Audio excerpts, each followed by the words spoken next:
Wyndham Clark goes wire to wire at Shinnecock, but the real story this week, the PGA Tour just torched its entire structure. 4 tours, promotion, relegation. Is this going to be the future of golf or the end of it? We've got one insider who thinks he has a pretty good idea where this is headed. You are not going to want to miss this one. We're recording. We are recording. Welcome back. It would be episode 29 today. Yeah, but you don't know how to push record. Well, it's the producer's fault in the background. Well, we had to fire him. Now, we recorded my audio. I think you should release the tapes. Yeah, just and let people play Mad.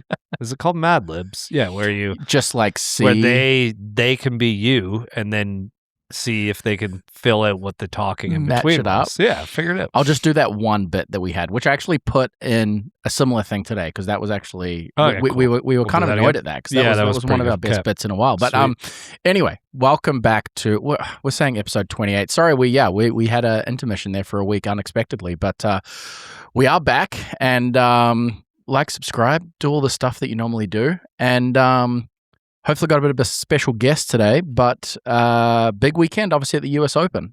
So going to break it all down, talk about a whole bunch of stuff, and later on, as we record this, actually this morning, was a big announcement from PGA Tour. Tiger's first appearance since the car crash and everything. Good, so good.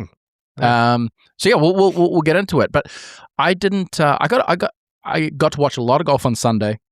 Little bit on Saturday, not a whole bunch on Thursday and Friday, but we'll touch on the good bit soon. But the whole tournament for me, I thought it was a great tournament, but it seemed to lack a bit of the oomph that we come to expect from a major. I don't know what your thoughts were. Yeah, I think from a setup perspective, I understood what they were trying to do on Thursday. They tried to soften it up for these wins, and then these wins kind of never really came, and then also the fog delay changed some of that. So now you have this fog delay, everything gets pushed back, right? And you got guys playing basically in a dormant wind on a soft golf course, and Wyndham Clark goes out and tears it apart. And after that, just has to stumble his way in. Wyndham Clark played awesome throughout the whole weekend. And I'm not his biggest fan by any means, but he was the guy was making putt after putt after putt. The thing about carnage at a US Open is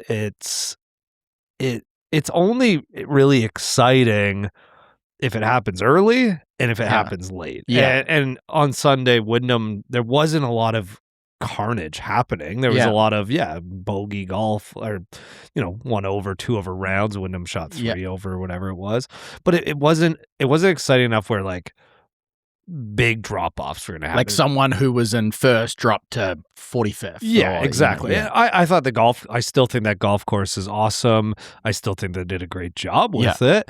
It got really exciting on the back nine. It was Sam Burns, just going on fire for a while there. Yeah. And just left that one on 18 on the lip, which is just a heartbreaker. I mean, obviously he thought it was in. I just watching on the broadcast, I thought it was in. It looked like it took the tiniest little turn to the right at the end.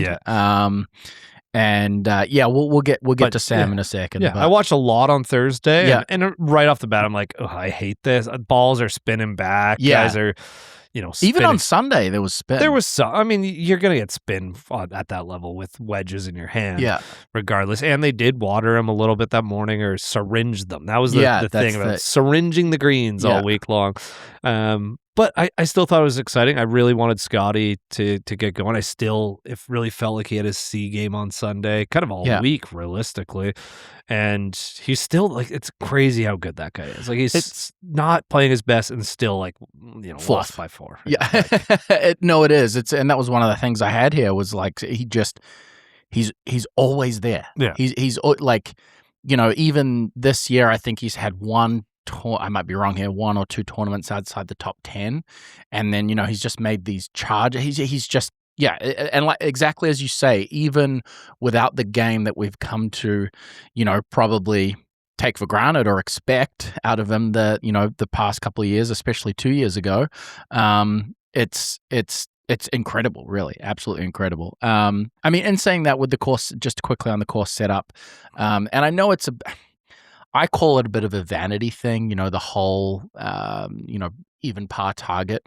At the end of the weekend, there were only 3 guys under par. So yeah, this golf course continues to show itself. Now, a lot of fair weather fans watching this course and getting a lot of comments from buddies. Like, I don't get it. Like, you don't like the look of trees out there. You could use some trees. Why do you want it brown? Like, I don't get like why this is exciting. And it's like, I can understand for the fair weather fan watching me, like this. Like, I want to see birdies, but like that's not what the U.S. Open is, and it was playing firm. There's no wind protection out there, and I guess that's the hard part. I think it might be a better experience in person when you can feel the wind and you can see it and see how crazy it is, because it's really hard to show big winds on TV. I guess. Yeah, that's true, and it's also like I was really interested by some of the graphics they were showing for some of the greens. Yes, and you see these. I don't know how the greens are. One of them is massive, right? But when you look at, I think they were saying these are the areas with less than 3 degrees slope. So, but basically where the ball is going to stop, and it's tiny. You know, the targets were very tiny. Yeah, and I think that's the other thing to the testament of just how good these guys are. They hit a shot, and you're like, okay, that's 30 feet from the pin. Good on you. And it's like that's an unreal shot. It's. But yeah, I do get it. I had a ton of fun watching on Sunday. Quickly on Wyndham. Great time for the Ping signing. Because without his putter this week, he probably loses by 4. Yeah, I actually just saw a funny little video. So every time somebody wins with a Ping putter, Ping makes 2 gold putters, right? And due to the weight of that putter, it's going to be about $60,000 in gold per putter for them to make these gold putters. And I wonder at what point does that tradition change with the price of gold going up? We were talking about the wind, and it's hard to show on TV, which, I know Kiz had his little comments a few weeks ago about CBS. I think Kiz might want to look at what's in his own closet over there at NBC, because I know you usually watch the Sky Sports broadcast, and I my little hacked system wasn't working, so I had to suffer through NBC all weekend long, and it was awful. There was, realistically, when we're looking at Sunday, there's about 5-6 guys in the mix, right? We were missing Scottie Scheffler tee shots. Tom Kim kind of snuck up on me watching on TV because we really weren't showing a lot of him till probably the last 5-6 holes. It's just terrible. It was a terrible broadcast. There was no feel to it. There's way too many guys in the booth. Like, they have way too many players out there. They don't shut up enough. They don't, like, you got Bones. Gotta let it breathe. Yeah, like, let Bones do his thing. And I just couldn't get into the broadcast. And I think I like Kiz, but I think he's stiff a little bit on the broadcast lately. Yeah. They have Furyk out there that they went to once, I think. Like, I don't know. Yeah, I wonder if Kiz was maybe on a bit of a tight leash after his after his comments. Like, you got Tarico, you got Dan Hicks, you got all these different guys out there, and it just has no feel. No one can kind of run with the ball, right? It's like we're running a 6 running back system, and a guy gets hot, and you're like, nah, you go grab a glass of water. It's just, and I could be wrong here, because I did sort of, we pushed the boat out a little bit on Saturday night, so I was kind of weary-eyed a bit on Sunday, but Justin Rose finished 6 shots back. I don't recall seeing a single shot from him on Sunday. Aaron Rai, I don't think I saw a single shot from him. Certainly didn't see a shot from... Oh, you put a gun in my head. I couldn't tell you where Aaron Rai finished. Aaron Rai finished T11 with Justin Rose. Tyrrell Hatton and Yaki Neiman finished T7. Don't think I saw a single shot from them all Sunday. Neiman, 1 hole. Yeah, just makes par on that 1 hole and exactly. wins the tournament. But no, I agree with you. And there was, I can't remember if it was Saturday or Sunday, Tommy Fleetwood had a 8-foot putt to save par. Like, literally as he's getting ready to address his putt, they cut to Rory on the range. Anyway, we've banged on about it. It's so obviously bad. I think No Laying Up tends to do a really good breakdown every single major of the broadcast, and the thing, we'll give the USGA credit when I'm drawing a blank on his name right now. But regardless, when he came in to take over, he basically said, the commercial load is going to get less, and it has gotten less and less each year since. Yeah. It's just, it's gotten less, but then who do we haven't, it's the middle of Sunday, we're doing an interview with Carson Daly. Yeah. Like, I'm like, I didn't even know. I was like, is the do we really need to pump up the voice coming up with this? Like, that didn't seem like the right marketing. And I think Carson Daly seems like a good guy. He's always talking about all his memberships out there. It's like, that's not relatable at all. Yeah. Like, oh yeah, Billy, I play out here and I play over there. It's just like, okay, good for you, man. But yeah, like, I think if I could give an award for the week, I think Keith Mitchell is, the man of the week. 100%. Even par, even after starting 41-29. Six over through 9 holes. Yeah. And and it went 41. That's the first time in first time in US Open history someone shot in the 40s and the 20s in the same round, and first time in US Open history that a guy has shot even par all round. Yeah. And that T4, and obviously that's big for his for his major resume, but gets him into the Masters next year. Like a lot of good stuff. Tom Kim, he had to qualify this year. He's a lock nice to see him. Year. Yeah, he got through at final stage there, which was cool. And Tom Kim's kind of fallen off ever since the Netflix stuff came out. So nice to see some signs of life from him. Just a classic uncompetitive T11 for Tommy Fleetwood. Like I said that on the pod last week. He's like the guy. Like if you played this guy, let's say he's a scratch golfer and you play him at your local course, he shoots like 72, 74 every weekend. Yeah, like just doesn't deviate from that. It's just the most uncompetitive stuff for a guy that for years we've just like, oh, he's gonna get a major, and it's starting to, like I'll probably end up picking him for Birkdale in a few weeks or whatever. But still, like, it's just there's nothing. He's got to do something here, man. Yeah. Like we can't have these. Like it's just so uncompetitive. Yeah. Your boy Rory just kind of speaking of uncompetitive, just kind of said, "See you later" on Sunday. And I mean, golden opportunity for me here because with the picks, you missed the cut. And I told you John Rahm was going to burn you. He looked good to start with, and who knows what happened. I think I even said either wins or misses the cut. And Bryson missed the cut yet again. Again, I don't know what's going on, what he is. I don't need to talk more about Bryson. Yeah. Showed Alex Fitzpatrick though. Yep. He, T23, which was nice to see. His brother beat him just by one. Yeah. Jackson Coyven, T23, which was cool. And the low amateur. Yeah, that was really cool to see. Ryder Cowan, that guy. I feel like that guy should have won. Like even though they tied, like he was. No one expected that. No, 100%. Saw some signs of life out DJ too this week. Yes. Well, DJ and John Rahm looked good on. I mean, DJ was leading the tournament on. Was it Friday? I think they had on Friday. Quad. Yeah, and they had a quad. Other Sath Tagala. He surprised me. I mean, just a course where you can't spray it all over the planet, and somehow he came out, didn't have a great round on Sunday, but pretty sure he had a top 10. Yep. Xander also broke records, never finished outside the top 15 in a US Open. So that guy is just chugging along, and we've spoken about it a bit. Hopefully we can see him sort of, obviously he's in decent enough form, but hasn't really recaptured that same spark of the two major win year. Sam Burns, oh man, I feel for that guy. I felt back-to-back years, back-to-back years in his hands. Kind of got, feel like he kind of got a bit screwed last year at Oakmont with the standing water, and then just mentally never recovered. And round of the tournament on Sunday, to be honest, the course is playing its most firm, its most hard.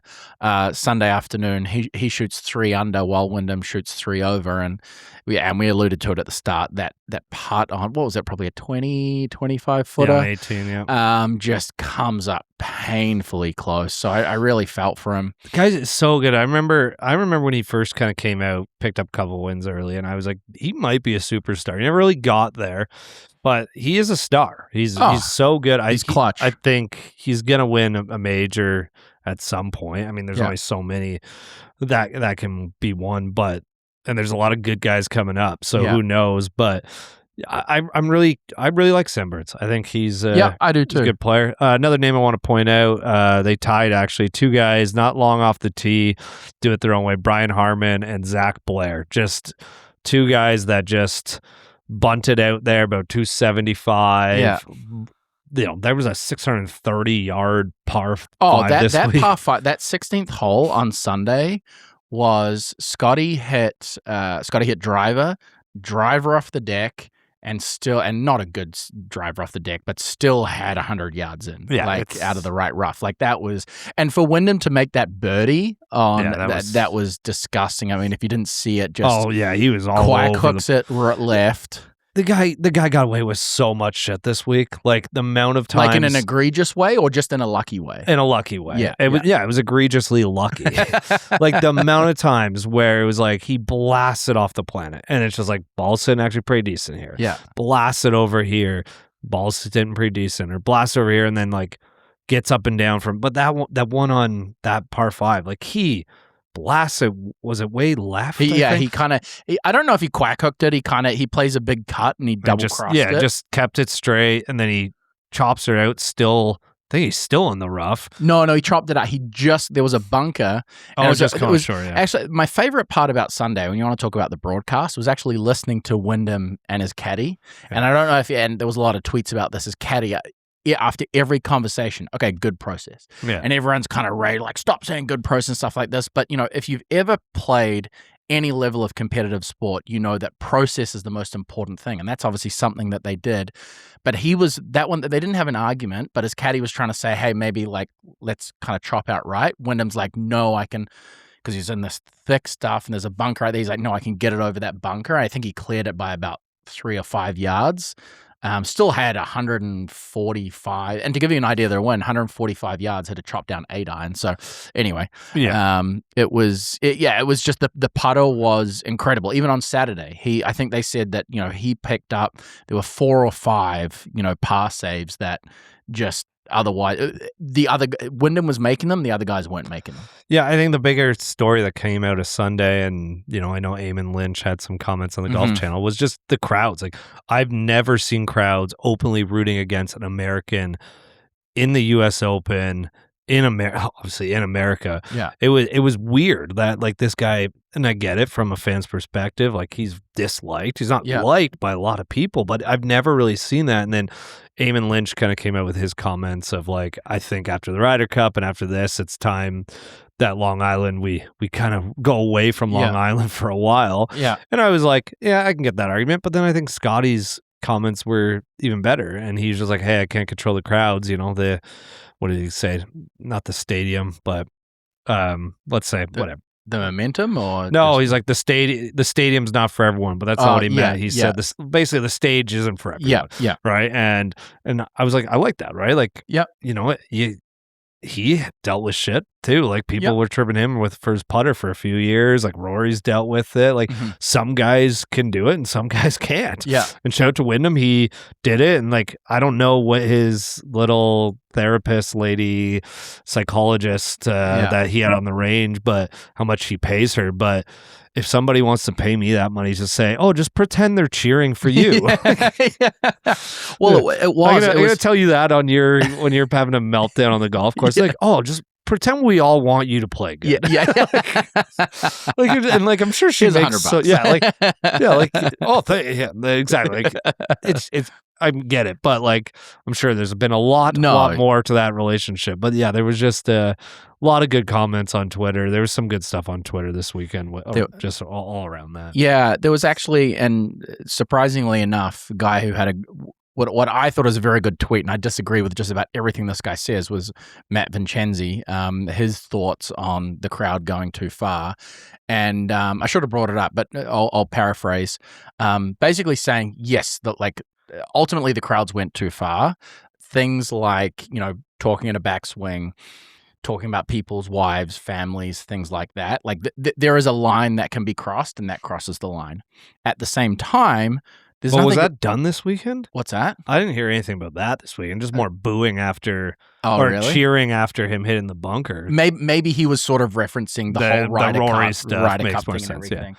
But then he also said, he's like, it's not wrong, or it's not it's not wrong to actively cheer against someone. Like if you don't like someone or you don't want them to win, he's like, I personally wouldn't do it, but that's what makes sport, right? Yep. So there's nothing wrong with cheering against someone, and I thought that was really well put, because it's like, yes, there is a line to that, that can be crossed, but it doesn't necessarily mean you have to be cheering for everyone. Well, what about tennis? Like, I don't watch a lot of tennis. Maybe this is closer to you, but like, you think I'm a good tennis player? No, but like, I don't know, maybe you know tennis. I hope.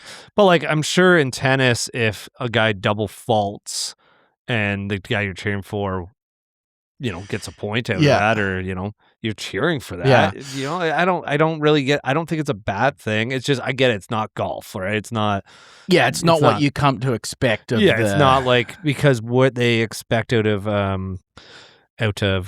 golfers is kind of what we see at the British Open, is cheering, good shots, and then just quiet after bad ones. Yeah. And so if that's what has taught us what golf fans are, like, sure, but I don't think that's not who Americans are. No, well, it's certainly not who New Yorkers are. But it is right. Wyndham being an American, obviously he handled it incredibly well. It must have felt so good to win, but then, just sort of the icing on the cake I was sort of, from what we've come to see of Wyndham, I was sort of maybe expecting him to, tap in that last putt and maybe. Oh, I wish do one of these ones. Or I wish he went full heel, like gave the suck it sign, did it all. Like, if you're gonna do it, go full. Yeah. Full heel, but I don't. Clearly, that wasn't in their process. But but we do have another. Do you think he said that to us? Hey, if I win it, should I pull the suck it sign? Just give out the Generation X and just start cross arms too. Yeah. All in all, like I think I'm in the same boat as you. I think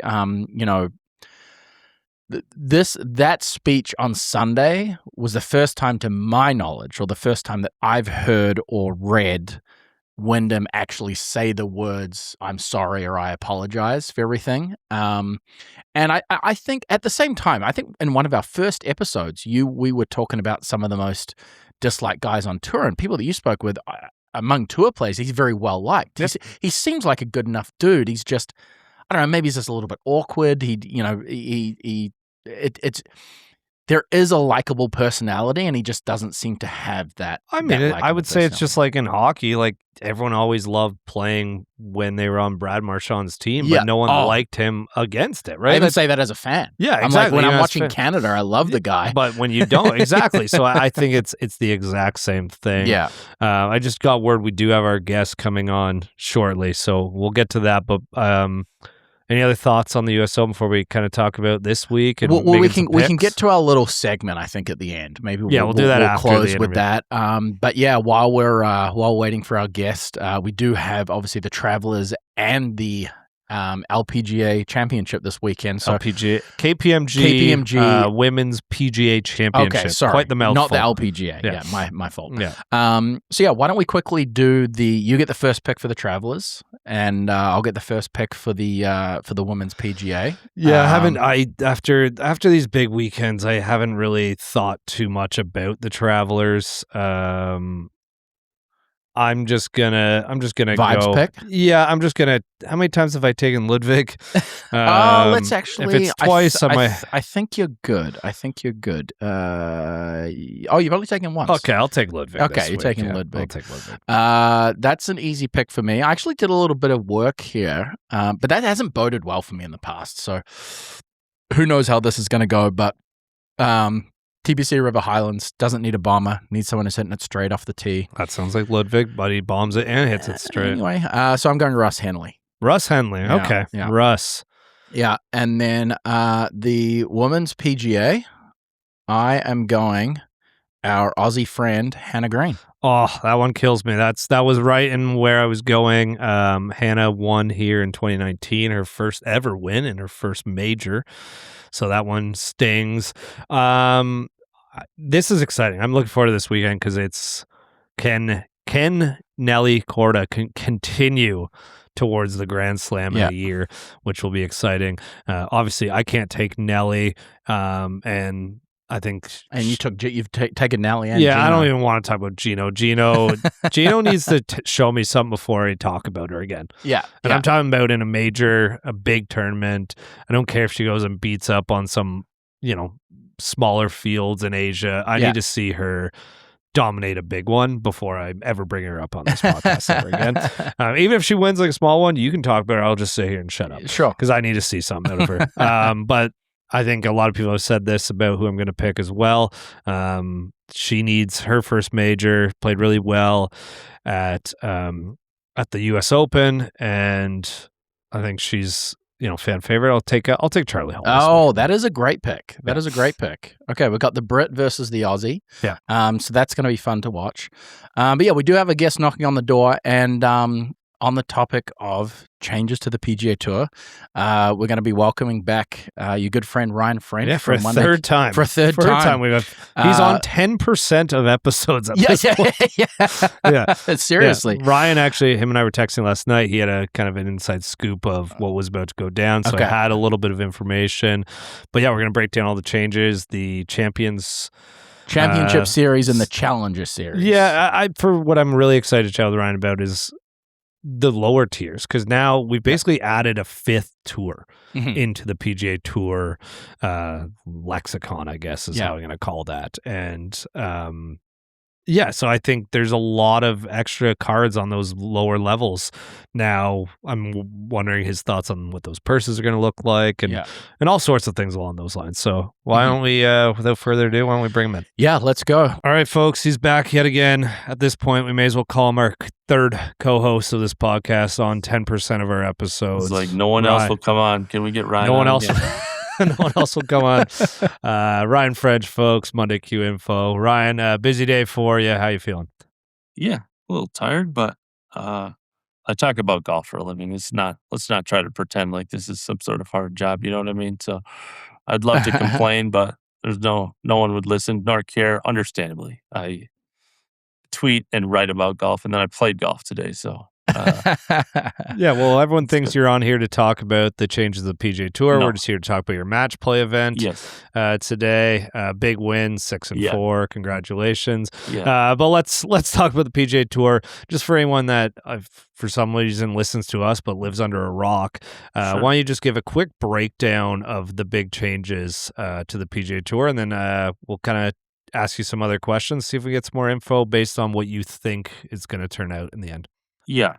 Let me say, I'll just start with that this is, in theory, what is going to happen. And I suppose we'll just break down to what I think. But in theory, there's going to be a PGA Tour A called the Championship Series, a PGA Tour B called the Challenger Series, which essentially there already is. They're just making it more formal and lessening the purses of the second one. Then KFT and Americas will still exist in theory.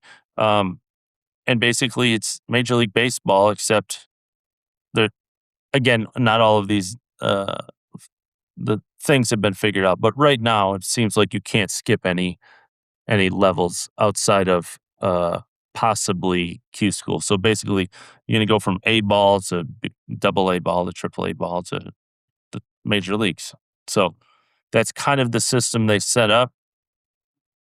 My biggest question would be sustainability. Yeah, when I first saw it, my initial thought was they basically added another tour to this system, right? And why I thought of you initially was like, well, now there's a bunch of guys, and I'm talking to a few that are playing Latin America. Sorry, it's not even called that, Americas, and they're like, yeah, if I can't get on Korn Ferry next year, I'm probably done, right? Well, now we got a bunch of guys that are going to be filling into that Challenger Series, right? Now Korn Ferry is going to have, so assuming this happens, right? Korn Ferry Tour now opens up a ton more cards, and then that means the Americas open up a ton more cards, right?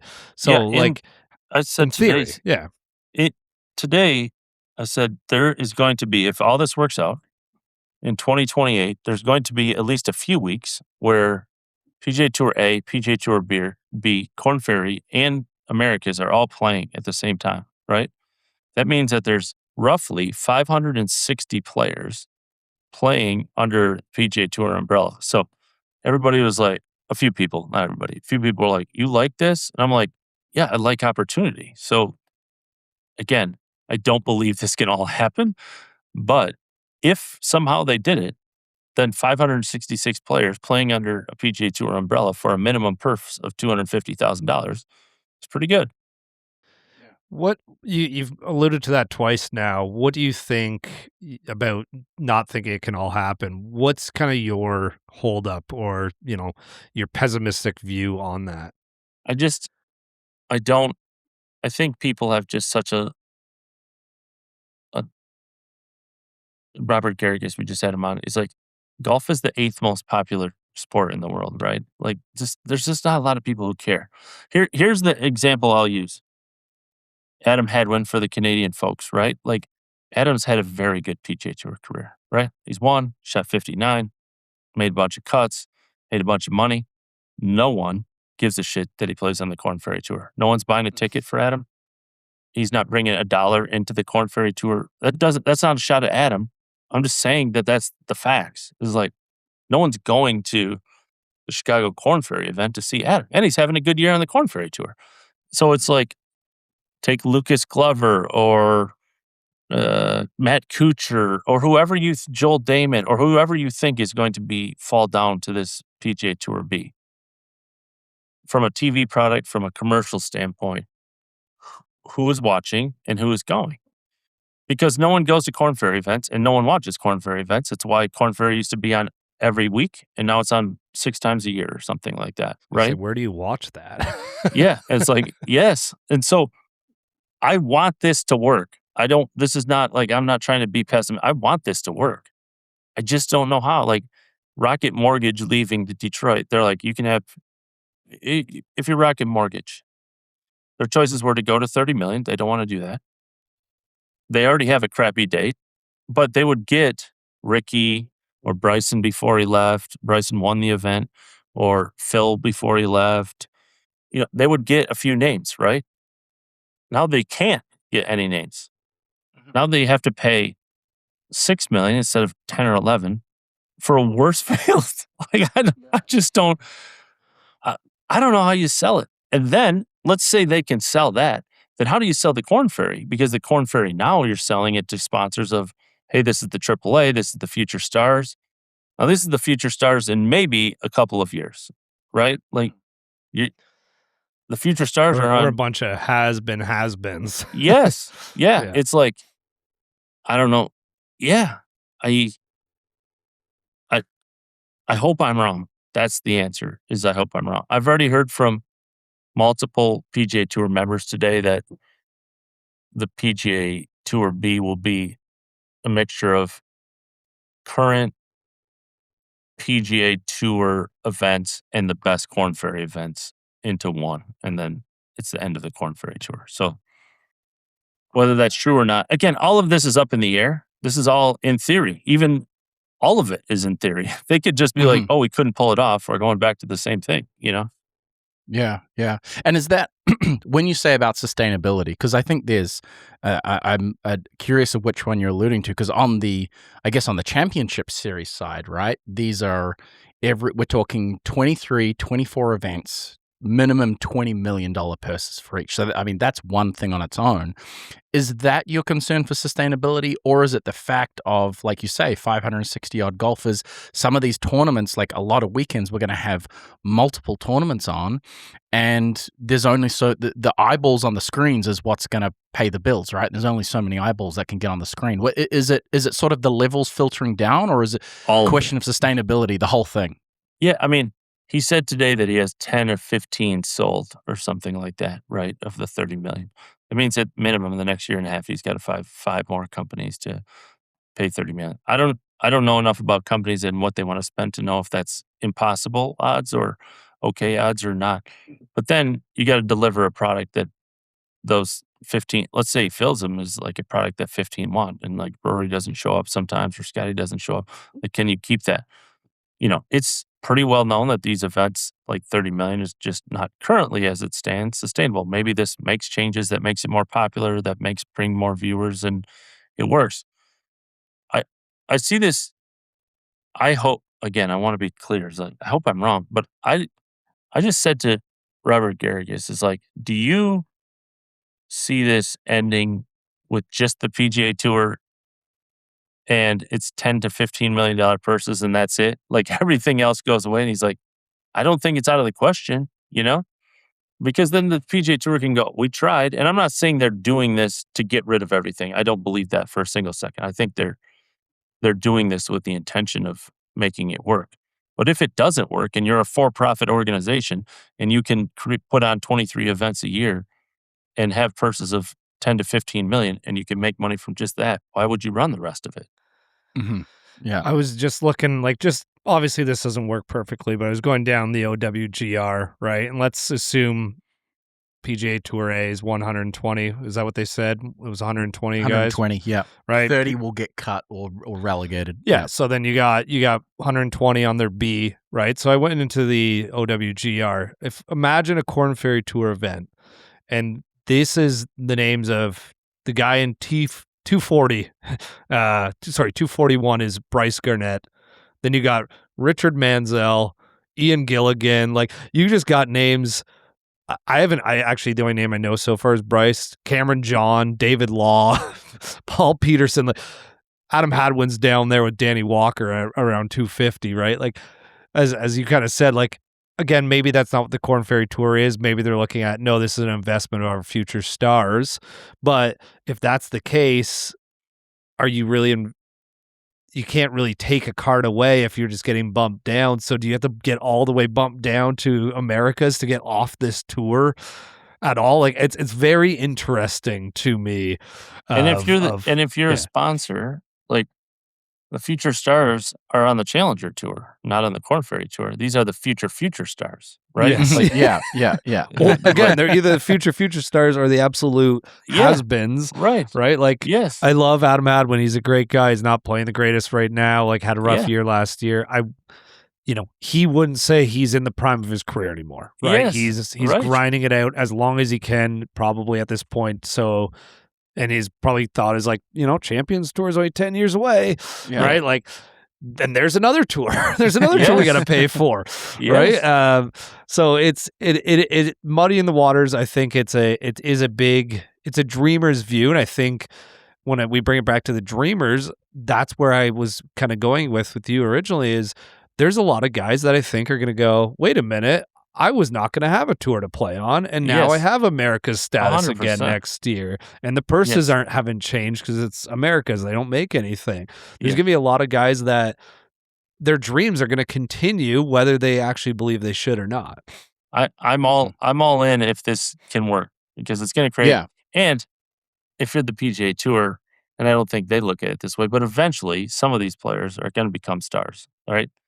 And whether you have 2 or 4 levels, like, you're going to be able to say so-and-so played on the Americas Tour, or so-and-so, JJ Spawn or whoever. Like, JJ Spawn I've said it a lot, is like, first year in Canada, he made $745 the entire season. Like, you're going to be able to say that so-and-so played on your tour, but I don't know what the payoff is on that. So, again, I am all in. There's going to be supposedly Mondays at the Challenger Series. I assume there's going to be Mondays, still at the Korn Ferry level and the Americas level. Like, it creates a ton of chances, and I hope they can make it work, because I'm all in. Yeah, on paper, it seems like a lot of net positives, but we've even said, we've heard this term a lot. We don't even know what it means anymore, but it seems like they're going to have to grow the game. They're going to have to grow the eyeballs on the television. Thank God we're sets. using a statement not used very often. Oh, no. Yeah, it hasn't been just jammed down your throat. No, nowhere. No, that was an original. That was an original from me, guys. I was saying we should do a podcast on what the fuck does grow the game. No one knows. But no one knows. No one really knows. But I mean, it sounds like, again, all the stuff is good in theory, but that's ultimately to make this sustainable, as you say. Like, we're going to have to get the eyeballs, right? And it was, interestingly enough, you go, Ryan. No, that's it. This is like, again, I believe you have to, I've said this about the Korn Ferry Tour forever. It's just like, stop covering it as a tour and start telling stories. I've said this about what I've done, and I've learned this through the years. Not like I set out to do this. Is like, tell people why they should care, because at the beginning of the day, they don't care about Mark Baldwin hitting a wedge or, Riley Smith from the LPGA or whatever. But I tell you, Riley Smith was, first alternate 4 events in a row on the Epson Tour and never got in, and then got in and took advantage, and now she's on the LPGA, and now she's trying to make her first cut. Okay, now some people are going to care about Riley Smith hitting a wedge, right? So it's like, that's what you have to do. You have to get people to care. Because, again, Lucas Glover and Matt Kuchar and is just not bringing it. Just not. I just don't believe in their marketability. We talked about that last week because we were talking about the Canadian Open last week and how I said it's basically lost its identity in its current form. And basically you get, there was a decent field this year, but it wasn't a lot of the big names. It was a bunch of the middle-tiered, decent names. I believe you called the field horrible. It wasn't great. Okay. Well, yeah.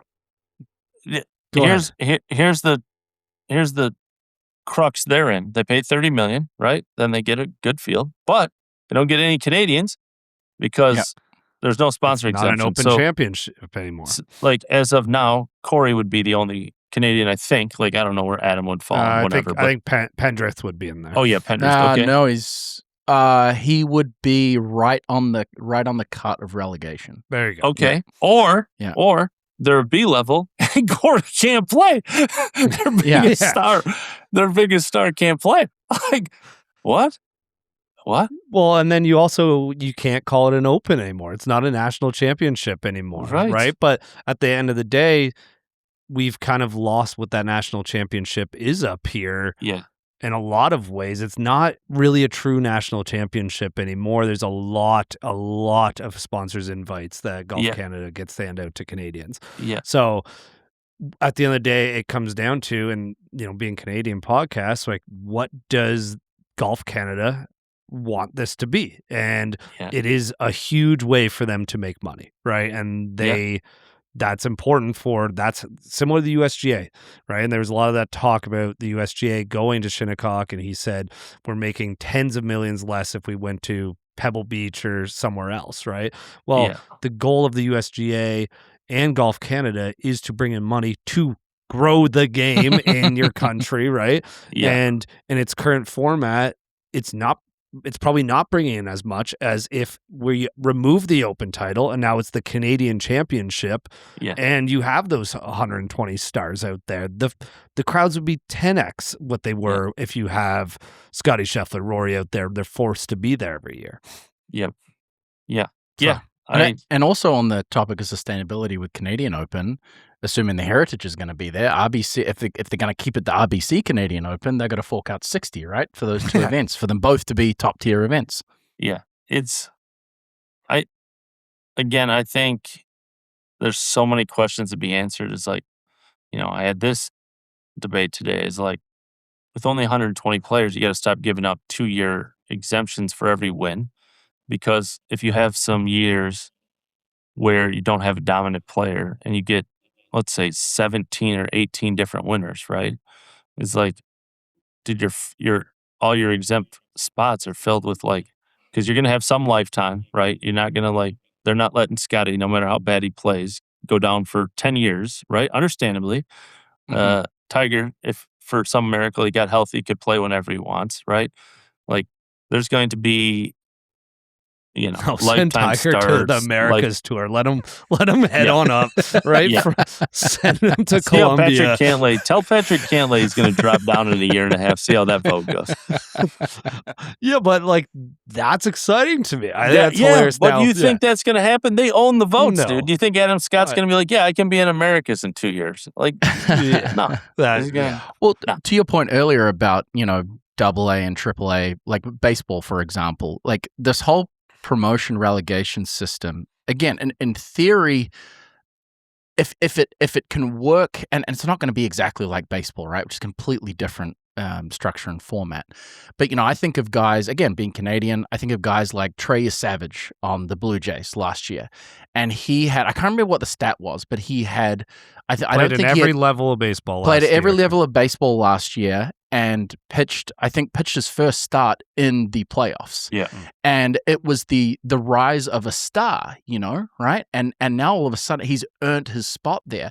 But just as quickly, the guy who's not performing in the major leagues, like he's down in AAA, AA again. That's never going to happen. No, and that's not going to happen with this system. Yeah. Which would be now we're just getting fantasy land here, which would be way cooler because like the Korn Ferry Tour has your auto promotion right now. I believe, what is it, 3 wins in a season, right? Yeah. And based on this, right? Like imagine, okay, you win twice in the Americas, you get bumped up, and the guy that's in last, he gets bumped out. Like that would be more exciting. You drop below 5 strokes gained off the tee. Sorry, your stats aren't good enough. You're bumping down. No, I said it about Liv. Is like it was a huge missed opportunity to have true relegation and promotion. It's like it would be super interesting if Bryson had a crappy year and was like 1 spot out of relegation. It's great. Had to play on the Asia Tour. Well, Bubba lost his card. And then he got signed again. Yeah. We weren't actually going to do that. You guys thought we were serious about this?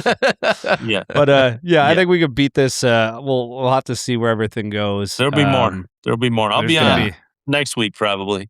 Just we'll put you on a salary, Ryan. Yeah. You got Can I get a 10th of whatever? It's hard. It's hard to cut a pie from 0 to 0, as you know when you first started your podcast. So I can get 10% of all the sponsorship. For $100, you can buy in this company for 10% of the stake right now. In fact, I can own my own company. I can own another company. You can. Yeah. Why don't you just bring us in the fold? Let's just have a Canadian. I know how the PGA Tour feels if I bought you with like more companies that aren't making money. Like, oh hey. Another company that's not. No, think of it this way: you got the Monday Q Champions podcast, and we will be the Monday Q Challengers podcast. Got it. There we go. Yeah. Before you go, quickly, you got any upcoming stories you want to hint about that you're currently diving into? No, watch Big Break. Unbelievably. Yes, congratulations, by the way. I mean, really, it's talking about scraping the bottom of the barrel. They're like, we don't have anybody else. It must be Ryan. That's it. But unbelievable. A show I loved and grew up watching. Somehow I am a co-host on that show, and that boggles my mind. So I think it's out. I should probably know this. Like a good person would know the date that it would start, But I think it's August 3rd. August 3rd, I think. Okay. And the first show is meet the players, and I flew around the world, meeting all 12 players and interviewing from their home. So that's it. Go watch that. So I can get another one of those gigs. It's good. Yeah, it's good money. We need this guy to pay his bills, but we'll let you go, brother. Thanks for coming on quickly. Last minute. Guys. Always appreciate your time. Of course. Thanks, guys. Appreciate it, brother. Thank you very much. See ya. Well, always good to see my second co-host, if you like, Ryan, come on the pod. But no, excited to get into the Challenger Series podcast. The Challenger, promotion and relegation. No, it's good to hear from someone, so close to the coalface. And there were a couple of details that we didn't have time to chat with Ryan about. So really just quickly to kind of give that full overview. So I think everyone sort of got the idea. We're going to have this championship, this Challenger Series. The other thing which we didn't touch on is the season championship, which is going to move to match play. And not only that, it's going to, I think so they're actually going to crown a regular season champion, which I really like the sound of. They'll move into the playoffs where it'll essentially be a match play situation where, you basically get a bracket getting smaller and smaller, and the, I guess Tour Championship, I'm sure they'll rebrand it, will end up with 16 guys. And they're talking about this being at courses that it's not going to be at East Lake, then it's not going to be at courses that imagine Pine Valley, which was, we'll see. I mean, if they came out and said that, then I assume it's going to happen. Pine Valley is one of those ones where it's just like you just kind of hear about. You can find little YouTube clips and stuff about this golf course, but seeing them on that would be must-watch TV. Imagine just seeing the top 16 guys, and this was something that Andy from Fried Egg posted today. Imagine just seeing the top 16 guys in, Cypress Point or Pine Valley or something like that. No grandstands, no fans, nothing to bounce the ball off, no trample down lies. Make it a true made-for-TV thing, right? Like, that's what it sounds like it's going to be in that situation. So, like, obviously do a better job in this, but similar to, like, when you say made-for-TV, like that whole Rory, Scottie versus, who was it, Bryson and Brooks at the time, right? But imagine if it was, like, serious. Like, these guys are locked in. Like, that would be absolutely awesome. I'm still unsure of, and I don't watch any soccer, but promotion and relegation. So to speak about that just really quickly, so there'll be 120 players on each of the championship and the challenger tour. The bottom 30 from championship will get relegated, and there's up to 20 spots from the challenger tour to get promoted. So is this just the way relegation works? Like, how do you know that those 20 guys are better than the 30 guys that are going down? Is that just how it works? It'd be based on the FedEx Cup points or whatever. So it'd be whoever has the most But these points. guys aren't competing against each other during the season. No, but it would be the top 20 of the challengers. Right, assuming they would get more points. So they have a different point system. Okay. No, it wouldn't be assuming. It would be these guys have the top 20 in this league. Yeah. They're jumping up. These are the bottom 20 in this league. They get bounced down. Now, I think what Ryan said that I think is super interesting is, you have lifetime members, right? Let's say Rory has just a shit year and finishes bottom 20 or an injury happens. Like, okay, well, he isn't dropping down. So now is it just 1919, right? Like, there's a lot of that where things could get very interesting. And I think, if this wants to be a true meritocracy, then, like, I don't know, it's going to take there's a lot of T's to cross, a lot of I's to dot, because I can't even imagine, even saying that, I'm like, okay, well, let's say, okay, this guy finished in the bottom, let's say he was number one of the bottom 20, like not 20th, but he got a win that year. So does that keep him in this tier, or is it like, no, it doesn't fucking matter. It's just the 20. Like, there's so many, and then that brings in a whole other like. Well, I would love to see them eliminate the, like, a win is still, it's going to be important for points, it's going to be important for money, but now, like, you look at Sami Valinaki, who won, I think he won last year, didn't he? Right now he's not even inside the top 120. And FedEx Cup points, but he's got for the next 12 months, whatever, he's got a smooth ride. So 2 years. It'll be interesting. I am really curious, as Canadians, I'm very curious to see. I'm not optimistic, but I hold out hope to see what happens with the Canadian Open. But again, to Ryan's point about, I think the message that we're getting is, like, on paper, this looks incredible. I would assume the Canadian Open's going to be a champion event, just based on Bob Weeks had a couple tweets about that today, based on who their sponsor is, RBC. Do you think that means RBC forks out for the heritage as well? I mean, they're a bank. They're literally a bank. Just print more money, I guess. I don't know how banks work. It's not the funniest topic. There's a lot of hypotheticals out there, and I think we got a long way to go. And I think changes are going to happen in real time. In the first year, it's going to happen. They're going to be like, we didn't like that, so we're going to. It's going to constantly change. But the excitement of if it was a true 20 up, 20 out on each tour every single year would be very exciting. Well, I think they're going to say 30 relegations, 20 up, and then I think maybe there's 10 spots on the Challenger for, I don't know whether it's Q School or whatever happens there. But if you actually look at the guys right now, and we mentioned them just before, names right now that if the season ended right now, if this was taking effect right now and the season ended right now, guys like Taylor Pendrith, relegated, Marco Penge, Haotong Li, Rasmus Højgaard, Lucas Glover, and I mean, again, like, maybe, guys like Pendrith and Haotong Li are probably, even Marco Penge, kind of some of the more well-known names, or all those guys you wouldn't see on the championship tour next year. But even at that, right, like, I get it, it's 120 field, but there's not 120 stars on the PGA Tour. It's even not. When we have this championship series, right? Like, if I even look at, say, whoever's 120th in the world right now. Well, it'd be 120th on the FedEx I know, Cup, right? But, like, you're still, just to make it fun, right? Like, you got, like, a Stephen Fisk. Right? Like, Chandler Blanchett. right? Yeah. He's in there. Like, there's going to be names that are playing on this tour that is supposed to be the top tour in the world that are, still those dud names. And I think there's going to be a lot of those names that just kind of filter in and out. So I think we're going to get more information over the next couple of weeks, and I just have 1,000 questions, and I can't wait. It's one of those ones when they fully write it out and show you that I might just nerd out into the fine print. And that, exactly.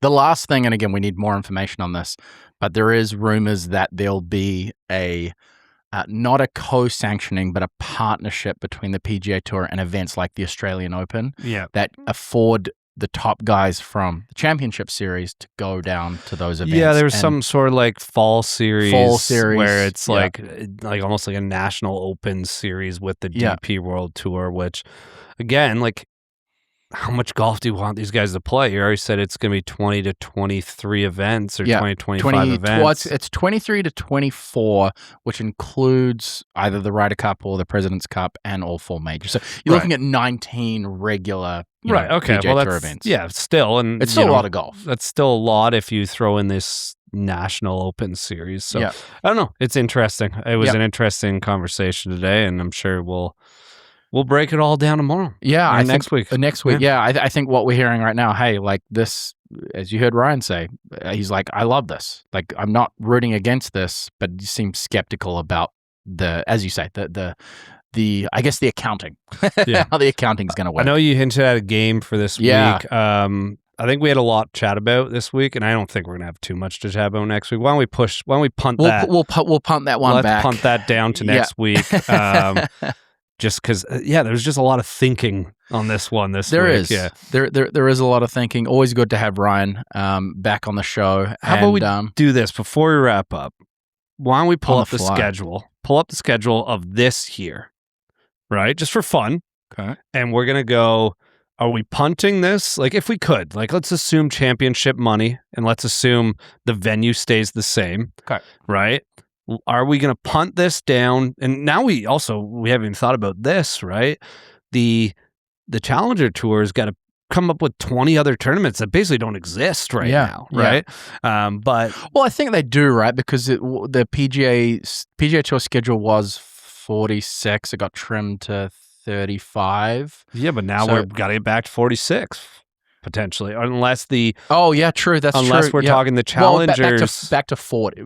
Let's say 40, right? Yeah. 40 between the 20 on the Championship Tour and 20 on the Challenger Tour. Okay, yeah. So you got the Sony Open in Hawaii. That's getting punted. Yeah, that'll be a punt. You've got the American Express and the Farmers Insurance Open. I would say the American Express, you want to start big. We're going to assume the whole schedule changes. So I'm just going to say I would.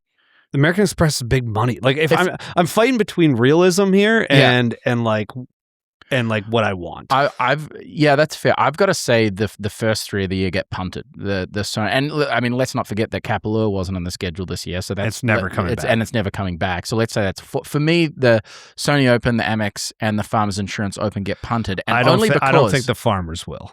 The only reason I say this is because the season's going to start in February now. The first event in February is the WM Phoenix Open. And I'm not saying it's necessarily the best tournament, but if you're talking about money and you're talking about eyeballs on screens, that is one that is going to get the eyeballs on screens. For this, let's assume we can move it to any time of the year, because we're talking Torrey Pines. Fair enough. At the Fair Farmers. Enough. Yeah, that's fine. I would say I agree with you on the Sony. I agree with you on the other one, the Amex. Okay, so Farmers stays. Farmers, I think, is probably one that's going to stay. I think Phoenix has to stay. Phoenix has to stay. Yeah, then after that, you got Pebble Beach. That's staying. That's staying. And again, assuming hopefully that we get venues like Pebble Beach in the summer, not And now there's talks. Pebble Beach is potentially going to be their, like, that was always the rumor, going to be their where they end the year. Yeah, which would be awesome. Are you keeping count here? So we're 3-2. We've got, let's just keep a track of the ones that we're keeping. So we're keeping Phoenix, keeping Pebble Beach. You got the Genesis after that, so they're keeping 4, that. Cognizant, no, boot that. That's gone. Put that in Corn Ferry. Yeah. You got the API. That's going to stay. That's staying. They can't do that to Ernie. Puerto Rico Open. I mean, that's basically already on the Challenger. Yeah, that's gone. You got the Players. That's staying. The Valspar.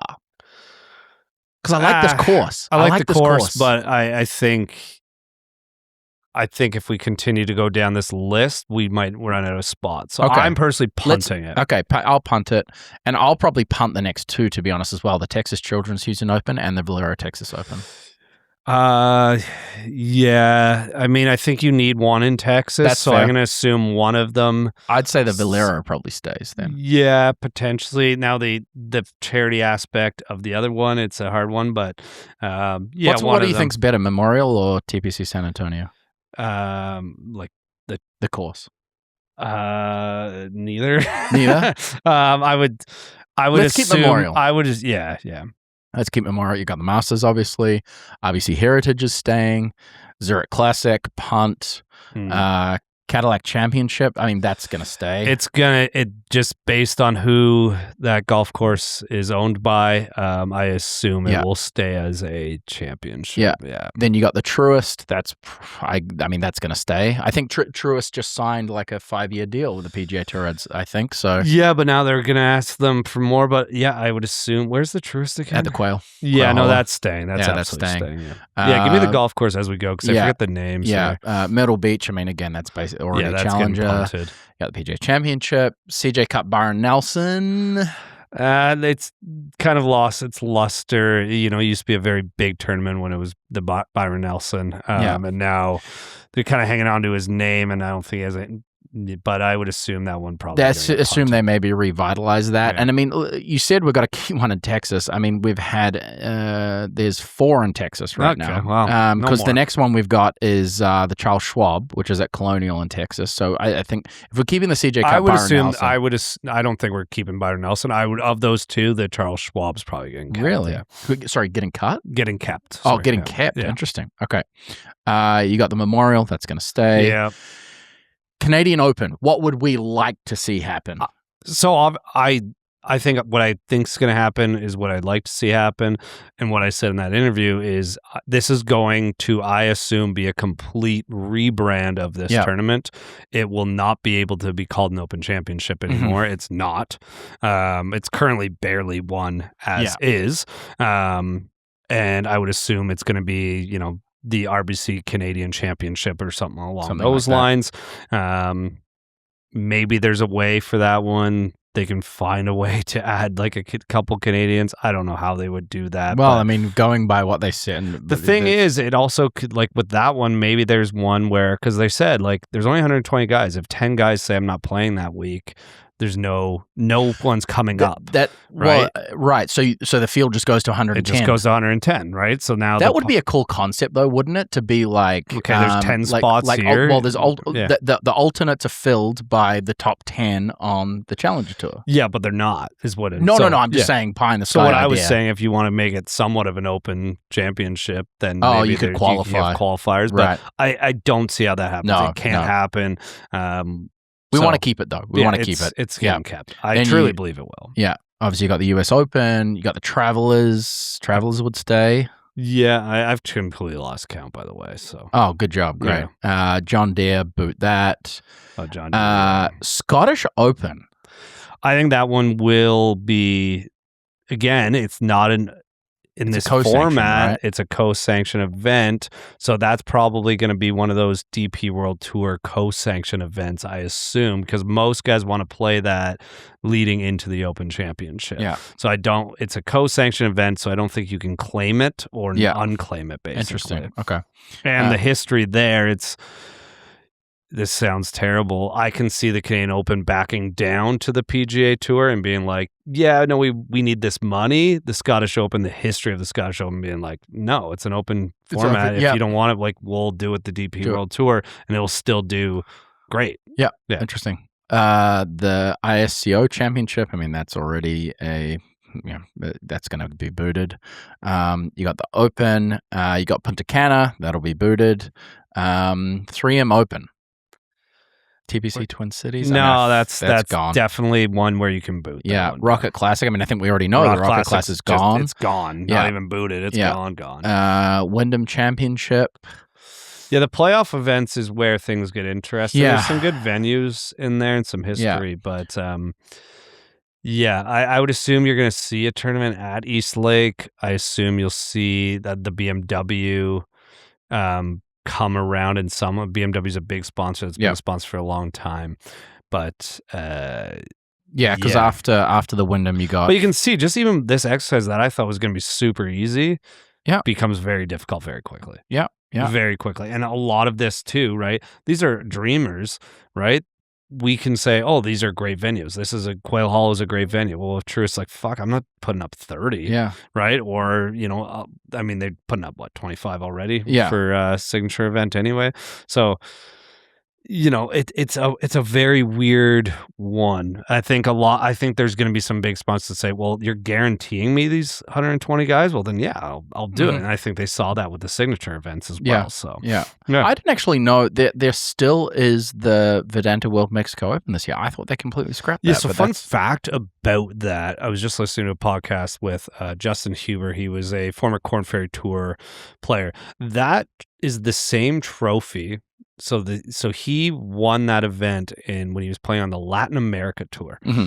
And it was a Latin America Tour event. And it's gone up to a Korn Ferry Tour event, it's gone to a PGA Tour event, it's gone back to a Korn Ferry Tour event, back to a PGA Tour event. Yeah. But it's been the same trophy. So he's like, it's really funny because I won on the Latin America Tour and my name's next to who won it last year? Jake Knapp, Brian Knapp. Campbell. Right? Like, hilarious. Like, it's just a very weird tournament that has a lot of history. But, but there's another one, right? If we're growing the game, are we forcing these guys to go down to Mexico? Probably, right? So, well, maybe we put this in a post. We'll put it in a post. What are our picks? What do we think are going to be the ones that stay? And again, the schedule that we have now is not like as we said, there's going to have to be net new things added. So who knows? They're already saying they're told John Deere, are you down to sponsor a $30 million event? And if so, we're moving it to the Chicago area. Yeah. Right. It's like, wait a minute. Well, because this is the other thing. Twin Cities, Well, they're moving. I think Chicago, Washington, and Boston are 3 areas where they're really trying to crack it. And to Ryan's point earlier, they're going to have. I think they probably realize they're going to have to chase after some bigger markets. Right? Absolutely. So, episode 28, take 2. Episode 20, well, whatever. Hey, we recorded. The mic is working right now. Producer Jerry gives us the thumbs up. Sweet. Thanks for watching. Like, subscribe, do all the stuff you normally do to help us out. And we'll see if we get more info. We'll break it down next week. We'll come back with a little US Open game, and we'll review what happens this weekend at the Travelers and the KPMG Women's PGA Championship. Till then, we'll see you next week. Cheers.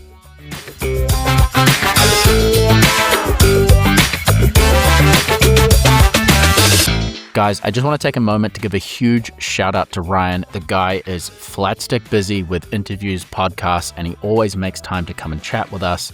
If you're not already following him or listening to him, you absolutely must. All of his details will be in the episode notes. He is Monday Q Info on all of your socials, and his podcast, Any Given Monday, has some great guests on YouTube, Spotify, anywhere you listen to your podcasts. Please make sure you go show him some love.